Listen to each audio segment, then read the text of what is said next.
Hello students, we will study about the chapter of social studies, that is history. Chapter number 3, the Delhi Sultanate. So let's start the remaining paragraph. Balban was very particular about maintaining law and order, and he gave harsh punishments to robber and dacoits.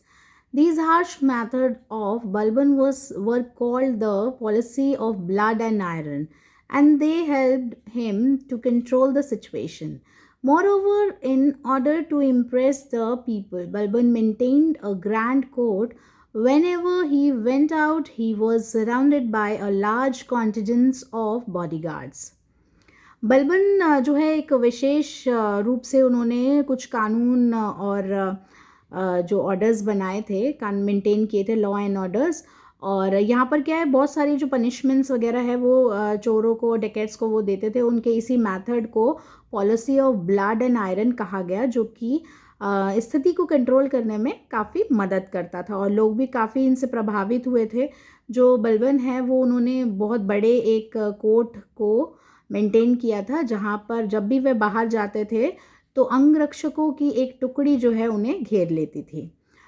Balban introduced the customs of Siddha and Paybos. It was done to emphasize that the nobles were not his equals. He insisted that when the nobles came to court, they had to lie down on the floor and kiss the monarch's feet. Balban was one of the main architects of the Delhi Sultanate. By asserting the power and prestige of the monarchy, he strengthened the Delhi Sultanate. अब बलबन ने बाद में जो है एक कुछ रीति रिवाज थे, जो रिवाजों से भी हमें रूबरू कराया था, जो सिद्धा और पेबॉस हैं।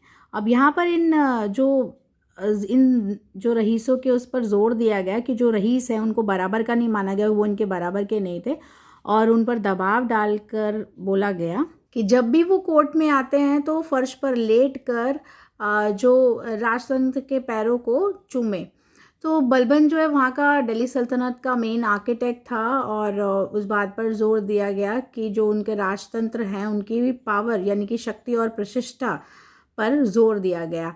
और जो बलबन था वो वहाँ के राज्य की यानी कि दिल्ली सल्तनत की ताकत था। नेक्स्ट है द खिलजी डायनेस्टी यानी कि खिलजी वंश। After the death of Balban there was a confusion in Delhi for some time. His grandson Kekubad succeeded to the throne to the Delhi Sultanate. He was a weak ruler.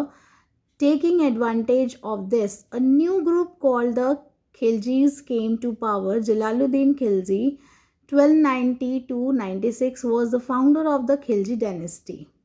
He ruled for a brief period of only 6 years. He was murdered by his nephew Alauddin Khilji, who later became his heir.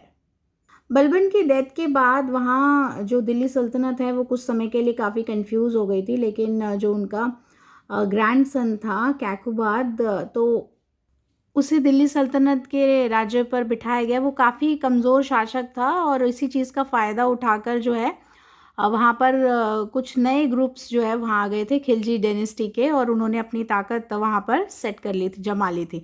अब जलालुद्दीन खिलजी जो है वहाँ उसने अपनी Khilji dynasty की स्थापना की, और उसने कम से कम वहाँ पर 6 साल राज किया, और उसने अपने भतीजे का मर्डर कर दिया। तो बाद में वो वहाँ का वारिस बना।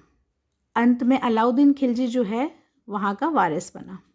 नेक्स्ट है Alauddin Khilji 1296 to 1360 AD.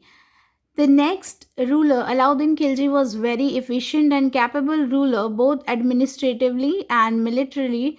During his reign to Delhi Sultanate expanded. अब यहाँ पर जो दूसरा शासक था वो अलाउद्दीन खिलजी था, जो कि काफ़ी कुशल और सक्षम था प्रशासनिक और सैन्य ताकतों में, और इस क्षेत्र के दौरान में जो दिल्ली सल्तनत है वो काफ़ी उसका विस्तार हुआ। Alauddin established a vast empire. His conquest of Gujarat gave him access to its ports and overseas trade. Alauddin also brought Rajasthan under his control. In the south, he sent his commander Malik Kafur to bring the rich kingdoms of the Deccan under control.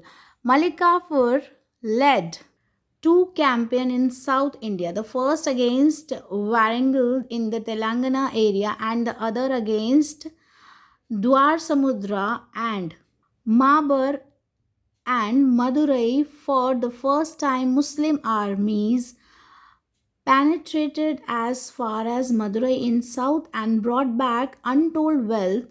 To deal with the Mongols and to protect his vast empire, Alauddin raised a large, efficient army. He built new forts and repaired old ones along the northwestern frontiers. Alauddin Khilji built the Siri fort in Delhi to protect the people from Mongol invasion. Siri became the capital of the Khiljis. Siri is the third city of Delhi. A large water reservoir called Hauz Khas was also part of this city complex. Alauddin Khilji ने यहाँ पर विशाल साम्राज्य स्थापित किया था और उसने गुजरात को भी जीत लिया था और उसके काफ़ी तटों को व्यापार के लिए, यानी कि इन्होंने जो है तो इस जीत ने इन्हें जो है इनके बंदरगाहों और विदेशी व्यापार के लिए पहुंच प्राप्त की थी इन्होंने। तो यहाँ पर अलाउद्दीन खिलजी ने राजस्थान को भी अपने कंट्रोल में ले लिया था और साउथ में उन्होंने जो उनका कमांडर था मलिक काफूर, उसको जो बड़े अमीर जो राज्य थे उनको अपने अंडर कंट्रोल में लेने के लिए कहा था। तो वो दो कैंपेन के थ्रू जो है साउथ इंडिया में गया था। फर्स्ट तो था जो वारंगल के जो तेलंगाना एरिया में है उसके अगेंस्ट उन्होंने किया था, और दूसरा जो है वो द्वार समुद्रा और महाबर जो मदुरई में है, मदुरई, उसके लिए उन्होंने उसके अगेंस्ट किया था। तो उन्होंने क्या मुस्लिम आर्मीज़ में प्रवेश किया था, मुस्लिम आर्मीज़ थी जो, तो उसमें किया था मदुरई के लिए, वो काफ़ी दूर थी। और उसके बाद उन्होंने जितना भी जो अन्न का धन है वो वापस लाए थे। उन्होंने जो मंगोल आक्रमणकारी थे उनके साथ में डील की थी ताकि वो अपने विशालकाय साम्राज्य को सुरक्षित रख सके। बाद में अलाउद्दीन ने अपनी एक कुशल जो है आर्मी खड़ी की और उन्होंने जो एक नया किला बनाया और जो पुराने थे उनको रिपेयर किया था। अलाउद्दीन ने एक सीरी किला बनाया था दिल्ली में ताकि जो मंगोल आक्रमणकारी हैं उनसे वो उन लोगों की रक्षा कर सके।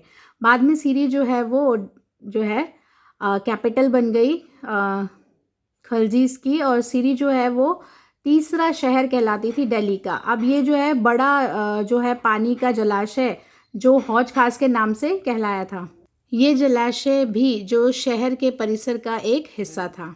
अलाउद्दीन्स मार्केट कंट्रोल पॉलिसी, अलाउद्दीन की मार्केट को कंट्रोल करने की नीति। अलाउद्दीन्स measures to control the market were regarded as the great wonders of the world. He fixed the cost of all commodities from food grain, sugar, cooking oil to a needle, and from costly imported clothes to horse and cattle.